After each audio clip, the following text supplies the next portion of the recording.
अगली बारी बंगाल की है। কোনো কষ্টকল্পিত তুলনা বাংলার সঙ্গে করতে আসবেন না। बिहार की जीत हमारी है, अब अगली बारी बंगाल की है। বিজেপির কিছু নেতা তারা বিহারের সঙ্গে বাংলাকে রিলেট করে এরপর বাংলা এই ধরনের একটা ন্যারেটিভ তৈরি করতে চাইছেন।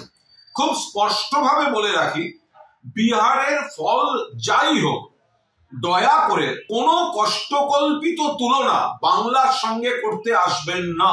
বিহারের ফলাফলের বিন্দুমাত্র প্রভাব বাংলায় পড়বে না। আপনারা এসআইআর বা এই ধরনের যা ইচ্ছা চক্রান্ত করতে পারেন, এখানে বিজেপি মানুষের দ্বারা প্রত্যাখ্যাত। আর শীত গ্রীষ্ম বর্ষা মমতা বন্দ্যোপাধ্যায় ভরসা, যার উন্নয়নের মডেল অন্যান্য রাজ্যকে অনুসরণ বা অনুকরণ করতে হয়। 250 আসন নিয়ে প্লাস মাইনাস চতুর্থবারের জন্য বাংলায় মুখ্যমন্ত্রী হতে চলেছেন মমতা বন্দ্যোপাধ্যায়। ফলো করুন আনন্দবাজার.com।